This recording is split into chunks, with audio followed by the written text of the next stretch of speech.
강의에 앞서서 네네 깜빡 졸다가 들어오셨구나. 네네. 강의에 앞서서 오늘의 이제 이 강의는 어, 여러분들 모두에게 나름대로의 도전과 또 어떤 자극, 신선한 자극이 됐으면 정말 좋겠다, 그런 바람으로 오늘의 강의를 준비를 했습니다. 사실 뭐 첫 번째로는 저 자신을 위한 것이기도 하고요. 그래서 저 자신에게 좀 더 자극하고 채찍질을 하기 위한 목적으로 시작을 했어요. 그런데 이제 하다 보니까 이거를 조금 더 탄탄하게 준비를 해서 여러분들과 같이 공유를 한다면 여러분들한테도 좀 유익할 수 있겠구나라고 하는 마음에서 시작을 했습니다. 자, 그러면 이제 본격적으로 한번 강의를 시작하겠습니다. 준비되셨나요? 네. 네. 그러면 강의를 시작하도록 하겠습니다. 네, 제가 즐겨보는 몇몇 방송이 있습니다. 저는 이제 썰전이라는 방송 하고요. 케이팝 스타라고 하는 방송을 즐겨 보는데요. 썰전은 제가 이제 주로 녹화를 해서 보는 편이고요. 그런데 이 케이팝 스타만큼은 제가 반드시 본방사수를 합니다. 제가 이제 원래 음악과 뭐 춤과 이런 것들을 좋아하는 것도 있지만 거기에 나오는 아주 발랄하고 재기 발랄하고 아주 탤런트가 풍부한 아주 어린 친구들의 어떤 그런 모습들을 생생하게 라이브로 보고 싶은 본방사수죠. 예, 그런 욕심이 있기 때문인데요. 근데 그런 이제 재능이 아주 많아 보이는 어린 친구들의 이제 음악이나 춤들을 보면서 요즘 심사위원들이 부쩍 자주 하는 말이 있더라고요. 여러분들 혹시 눈치채셨는지 모르겠는데 타고났네. 천부적이야. 뭐 이런 이야기들을 굉장히 많이 합니다. 들어보셨을 거예요. 그런데 언제부턴가 이제 그런 이야기가 조금 이렇게 저한테 거부감이 좀 들더라고요. 처음에는 그러지 않았었는데, 유달리 뭐 박진영 씨는 원래부터 그랬지만 아주 현학적인 발언의 달인이죠. 뭐 가장 대표적으로는 뭐 공기반, 소리반이라고 하는 어록도 남겼었고요. 근데 요즘은 그 정도가 굉장히 심해져가지고 굉장히 전문적인 음악적 견해를 이렇게 심사에 많이 반영을 하더라고요. 또 아울러서 이제 두 번째로는 양현석 씨의 질투심 어린 발언들이 요즘 들어서 또 부쩍 많아지고 있습니다. 여러분들 느끼셨는지 모르겠는데요. 특히 이제 양현석 씨 같은 경우는 춤에 대한 자기 자부심이 굉장히 많으신 분인데 박진영 씨가 가끔씩 돌출 발언을 하게 되면 본인의 어떤 춤의 족보에 있어서의 나름대로의 프라이어리티를 굉장히 강조하는 발언들을 굉장히 자주 하시곤 하시죠. 물론 농담 반이라고 하지만 분명히 뼈가 섞인 이야기들이고요. 마지막으로 틈바구니 속에서 유희열 씨의 깐족 발언이 그 어느 때보다 요즘 더 많아지고 있다라는 느낌이 좀 많더라고요. 네네. 근데 여러분 이제 오해는 하지 마세요. 저는 이제 그들의 상당한 팬이기도 합니다. 예, 근데 이제 중요한 건 뭐냐면 제가 이제 프로를 굉장히 뭐 본방사수도 하고 또 다운도 받아서 보고 하다 보니까 좀 디테일하게 많이 보는 편인데요. 요즘 이런 발언들이 이제 많이 부쩍 늘었다라는 거죠. 왜 그럴까요? 예. 이 셀럽들은요, 소위 말하면 이 셀러브리티, 연예인들은요, 다 각자 자기의 자기가 최고다라고 하는 그런 자부심이 굉장함이 있는데요. 앞에 나와 있는 어린 친구들이라고 하지만 그들의 춤과 노래를 보면서 굉장히 그들의 탤런트가 우수하다라는 것을 보기 때문이에요. 근데요, 우수해도 너무너무 우수하기 때문이죠. 네. 과연 그럴까? 사실은 우리가 케이팝 스타를 굳이 논하지 않더라도요, 아주 재능적으로 우수한 사람들은 우리 주변에 많이 보여왔죠. 대표적으로 뭐 김연아 선수, 뭐 박태환 선수, 저희 옛날로 조금 올라가 들어가면은 이제 박세리 선수 같은 분들도 있고요. 네. 이런 분들을 보면은 뭐, 우리 모두가 다 인정하지 않습니까? 천부적인 재능을 가진 사람들이다. 물론 이제 그들이 재능만으로 그 자리까지 올라설 수 있었을까에 대해서 많은 사람들이 이미 다 청기누설이 노출이 돼가지고, 그렇게 크게 놀라지 않을 수도 있어요. 왜? 대충은 우리도 이제 알게 됐죠. 무엇을 통해서? 네, 그들의 성공 스토리에 관한 다큐 방송 한두 번쯤은 모두가 다 한 번씩은 다 들어보셨을 거라는 거죠. 네. 그래서 사실은 그들의 성공 이면에는 그들의 어마어마한 노력과 그 과정 속에서 천재성으로 불리워지는 어떤 그런 면면들을 사실 우리는 알게 모르게 다 알고 있는 겁니다. 그럼 이쯤에서 여러분들이 그런 얘기도 할 거예요. 그 수학 천재 그 젊은 그 신동들 많이 있지 않습니까? 그럼 그런 친구들은 어떻게 해석을 하나요? 그들도 그러면 그들은 천재가 아닌가요? 천재가 맞죠. 네. 천재가 맞긴 맞는데 그러한 천재들이 사실은 시간이 지나가면서 점점 평범해지는 현상들을 우리가 사실 많이 목격을 합니다. 네. 그들의 삶을 추적한 여러 프로그램들도 있었고요. 또 신문이나 여러 가지 매체를 통해서 그들의 행보들이 그들이 갖고 있는 천재성만큼 발현이 되지 않은 경우도 상당히 많이 있습니다. 네. 그것은 또 여러분들한테 어떠한 의미로 다가갈지 모르겠는데요. 아, 그러한 천재성을 가진 사람들 중에 대표적으로 노력과 병행해서 최고의 성취가가 된 분이 있죠. 인류사적으로 최고의 업적을 남기신 분. 누굴까요? 네, 아인슈타인입니다. 네. 그런 아인슈타인 같은 분들이 이제 어떻게 보면 천재성과 노력을 가미해서 최고의 결과를 만들어낸 이 시대 최고의 성취자이자 성공자라고 이야기할 수 있겠죠. 그런데요. 그런데도 불구하고 그들의 이제 과정보다는 결과를 바라보면서 혹시 한 번이라도 이런 생각을 한번 해보신 적이 없는지 한번 여쭤보고 싶어요. 우리는 항상 그런 이야기를 어, 알게 모르게 많이 이야기를 하죠. 아유, 타고났네, 타고났어. 쟤 천재야, 천재. 네. 여러분들 그런 얘기 주변에서 많이 하시지 않으시나요? 저도 가끔은요, 굉장히 타고난 사람을 보게 되면요, 천재네, 천재. 말로는 그렇게 얘기하지만 속으로는, 정말 뭐, 잘났어, 잘났어, 뭐, 이렇게까지는 아니어도, 어쩜 저렇게 어쩜 저렇게 탁월할 수가 있지? 어쩜 쟤는 저렇게 공부를 잘해? 어쩜 쟤는 저렇게 승진을 잘해? 어쩜 쟤는 저렇게 장사를 잘해? 어쩜 쟤는 저렇게 사업을 저렇게 잘 운영해? 어쩜 쟤는 저렇게 연애를 잘해? 타고난 거 아니야? 예. 재능이 부러운 사람들이 있어요. 예. 마치 저희도 케이팝 스타의 심사위원들처럼 얘기를 한답니다. 불편한 진실이 있죠. 그걸 바꾸어 말하면 저희는 언제부터인지 모르게 그 불편한 진실을 편한 합리화로 바꾸기 시작을 했습니다. 왜 그럴까요? 네. 그래야 우리 자신이 위로를 받기 때문입니다. 최근 서점가 중에서 가장 눈에 띄는 책 몇 권을 제가 이렇게 좀 훑어봤는데요. 그 중에서 저를 가장 강렬하게 사로잡았던 책이 바로 그릿이라고 하는 책입니다. 영어로 하면 Grit, grit인데요. 그냥 문자적으로 설명을 한번 드릴게요. 이것은 이제 쉽습니다. 뭐 열정이 있는 끈기, 즉 실패에 좌절하지 않고 자신이 성취하고자 하는 목표를 향해 꾸준히 정진할 수 있는 능력. 이것을 이제 grit이라고 하는데요. 저는 이 그릿과 관련된 유사한 책은 없을까 해가지고 쭉 한번 서칭을 해봤는데요. 약 한 12권의 책들을 이제 제가 리스트업을 하게 됐어요. 사실 이제 이런 류의 책들을 많이 보신 분들은 알겠지만 시초가 있죠. 그게 이제 사실 그 말콤 글래드웰이라고 하시는 분이 그 썼던 아웃라이어라는 책이 있었어요. 이 책이 나온 지가 꽤 오래됐는데요. 그건 한 10년 가까이 됐죠. 네, 이 책에서 이미 사실은 기초를 다져 주었었고요.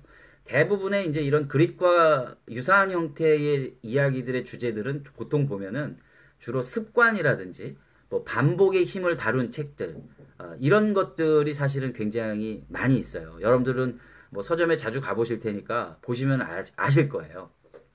그런데 제가 이번에 만났던 이 그릿이라고 하는 책의 가장 큰 특징은요. 습관과 반복의 힘에서 그 마무리되는 일종의 끝판왕 버전이 아닌가 싶더라고요. 이 그릿이라는 책이요. 네. 결국 습관과 반복을 아주 우리가 언제까지 지속적으로 끌고 가느냐의 문제를 과학적으로 집대성한 책이 바로 이 그릿이라는 책인데요. 이 책을 읽다 보니까 몇 가지 그 신선하게 다가오는 내용들이 좀 있었어요. 그 중에 대표적인 게 뭐냐면 이걸 이제 공식화를 한 건데요. 성취는 재능 곱하기 노력의 제곱이다. 다시 한번 말씀드릴게요. 성취는 재능 곱하기 노력의 제곱이다. 네. 제곱승이다라는 거죠. 네. 이 성취라는 것을 과학적으로 공식화한 거의 최초의 책이라고 할 수 있는데요. 저는 사실은 이 공식을 딱 보는 순간 조금 허탈했어요. 아니 뭐 이거 뭐 많이 듣던 얘기 아니야? 뭐 그렇게 대단한 것도 없네. 뭐 이렇게 생각할 수가 있잖아요. 그런데 사실은 이 책의 저자인 앤젤라 더크워서라고 하는 그 심리학자가 이 이론을 공식을 만들기 위해서 지난 10년 동안 사투를 벌이다시피 했답니다. 근데 그 사투를 벌이게 된 계기가 좀 재밌는데요.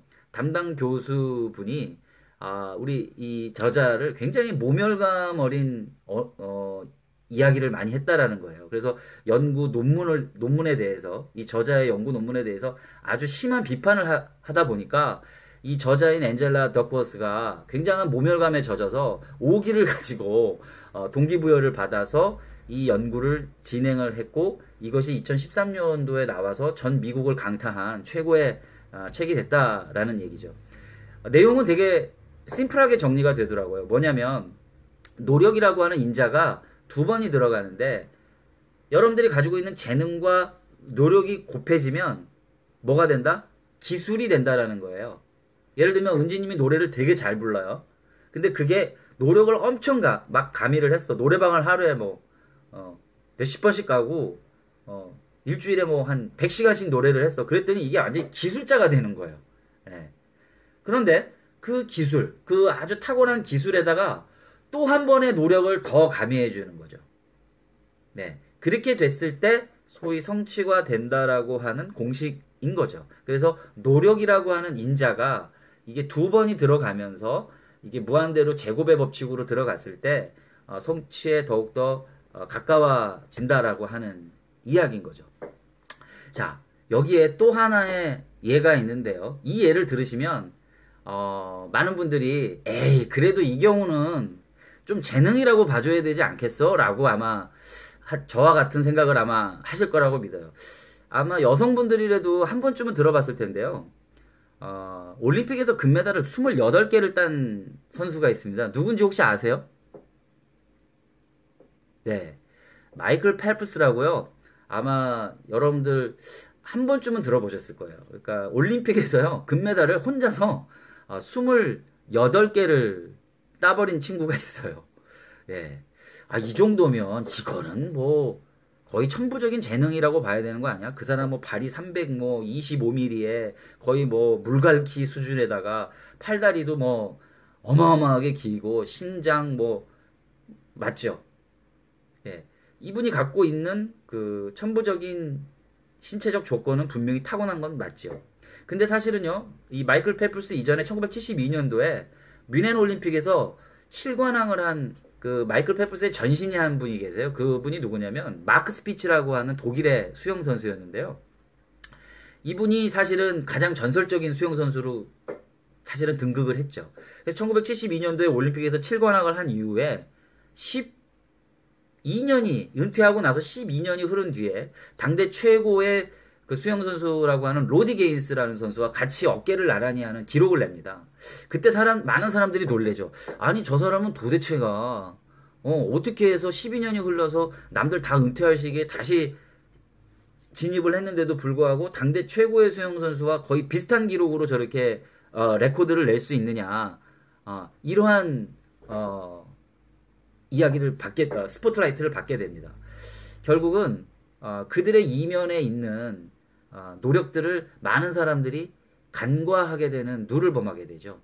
마크 스푸치니까 마이클 펠프스니까. 그런데 저자는 거기에 머무르지 않고 그들이 왜 그러한 탁월한 결과를 낼 수밖에 없는가에 대한 연구를 들어가게 됩니다. 거기에 나온 정리를 말씀을 드리면 최상급 기량은 사실은 수십 개의 작은 기술의 총합이다.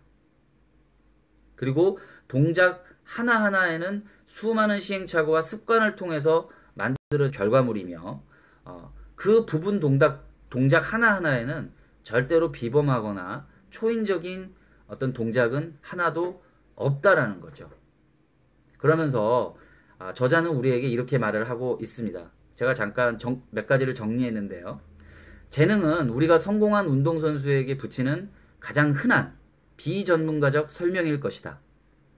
마치 재능이 최고 선수와 나머지 선수들을 구별해 주는 것처럼 우리 모두는 그렇게 이야기한다.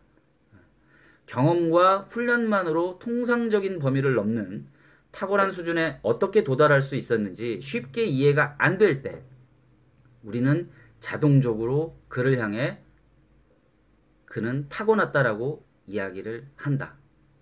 그래서 이렇게 매듭을 합니다. 가장 평범한 사람들이 하는 위험한 발언이 무엇일까요? 라고 화두를 던지면서 저자는 이렇게 이야기하죠. 위대한 선수들은 나머지 우리에게는 허락되지 않은 아주 특별한 재능과 신체적, 유전적, 심리적, 생리적인 인자를 타고난 축복받은 존재처럼 바라본다. 네.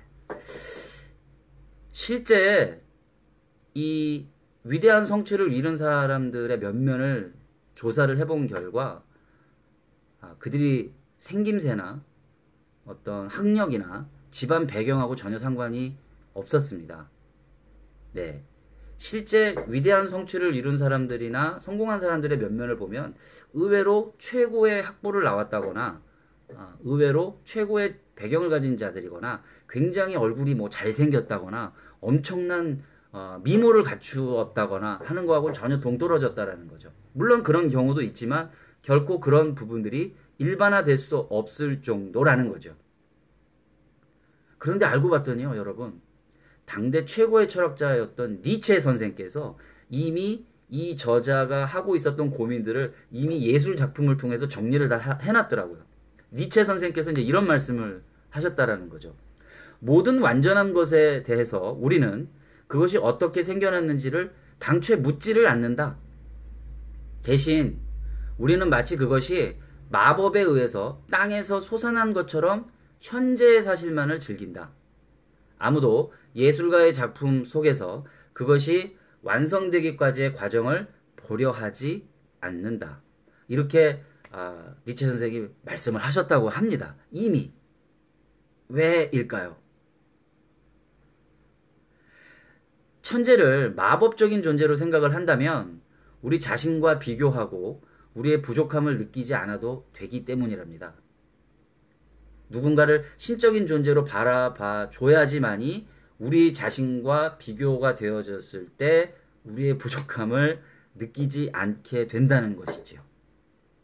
결국 우리 대부분은 우리의 일상성보다는 신비함을 선호를 한다라는 겁니다. 마치 우리가 신에 대해서 믿고 싶은 것들을 믿고 싶어 하는 것처럼 말이죠. 그래서 우리는 어제 위대한 결심을 하고 그 다음날 아침에 평범한 일상으로 다시 돌아가게 된다라고 하는 말씀을 해 주시고 계시는 겁니다. 인류의 95%가 그렇다는 거죠. 이제 점점 정리가 되어 가는 단계에 오는데요. 다행히도 이 책 그릿에서는 그 포기하지 않기 위한 어떤 그런 방법론을 크게 네 가지로 제시를 합니다. 여기에서 구체적으로 이야기는 하지 않을 거고요. 그 네 가지는 크게 보면 첫째 열정, 두 번째는 의식적인 연습, 세 번째는 이타심, 네 번째는 셀프 동기부여. 이렇게 네 가지로 제시를 해주고 있고요. 기회가 되면 이 부분에 대해서는 제가 다음 기회에 여러분들과 한번 이야기를 다시 한번 나눠보려고 하고요. 저는 이제 이 책을 보면서 오늘 하루 종일 그런 생각을 해봤습니다. 그러다가 갑자기 어머니가 생각이 딱 나더라고요. 정답은 말이죠. 저를 포함해서 여기 계시는 모든 분들이 어머니들의 말씀 속에 다 귀담아 듣지 않았을 뿐이었지 사실은 알게 모르게 이 그릿에 대한 이야기를 수차례 우리 부모님들이 저희들한테 이야기를 해 주셨더라고요. 아닌 것 같아요. 이런 얘기 많이 들어보셨을 거예요. 어머 얘는 머리는 좋은데 노력을 안 해서 문제예요 선생님. 어머 얘는 머리는 너무너무 탁월한데 그냥 애가 좀 주의가 좀 산만해서 그런 것 뿐이에요. 라고 말이죠. 노력만 하면 뭐뭐만 하면 네 맞습니다. 바로 그게 그릿이었어요. 이 책을 보다 보면 이 행간의 숨은 뜻을 많이 이제 우리가 알아야 된다라고 이야기를 하죠. 그리고 이 방대한 책을 보다 보면 굉장히 중요한 챕터를 놓치는 경우가 있는데요. 다행히도 감사하게도 제가 굉장히 중요한 부분을 놓치지 않고 발췌를 했어요. 그 부분을 제가 읽어드리는데요. 재능을 발굴한 위대한 이들은 눈부신 전체에 감탄하기보다는 아주 작고 부수적인 것들을 잘 만드는 데서 즐거움을 느꼈기 때문에 그 부분에서 충분한 시간을 할애를 했다고 합니다. 그래서 그 부분에서 굉장히 탁월해질 수 있었다라는 거죠. 네. 이제 정리합니다. 그릿에서 이야기하고 있는 이야기는 결코 타고난 게 없다는 뜻이 아니죠. 그리고 중요하지 않다는 것도 아닙니다. 네. 그러나 그 타고난 것이 결코 전부가 될 수가 없다는 것이고요. 위대한 성취 혹은 성공 이면에는 범인의 눈으로 보기에 상상 이상의 보이지 않는 그릿이 바로 반드시 바탕에 깔려 있다라는 것이지요. 오늘 이 밤 여러분들 안에 내재되어 있는 천재성, 관심사, 잠재력을 곰곰이 들여다보시길 바래요. 아마도 우리의 그 잊혀진 기억 속에 분명 어렸을 때 들었던 많은 것들이 있었을 것입니다. 아니 어쩌면은 이 방에 계시는 많은 분들이 이미 그것을 실행하고 계실 수도 있고요. 그러니까 새로 무언가를 자꾸 발굴하려고만 애쓰지 마시고요. 우선은 지금 하고 있는 것들 중에서 가장 큰 관심사를 더욱 한번 파헤쳐 보시길 바라겠어요. 그리고 그것을 좀 더 명확하게 한번 이렇게 들여다 보시기를 원해요. 그것이 우선은 그릿을 실행하는 첫 번째 단추가 아닐까 싶습니다. 이미 두세 개 단추를 벌써 끼우셨다고요? 그렇다면 마지막 말씀으로 오늘의 월요 미니 특강을 마치고자 합니다. 시작은 누구나 한다.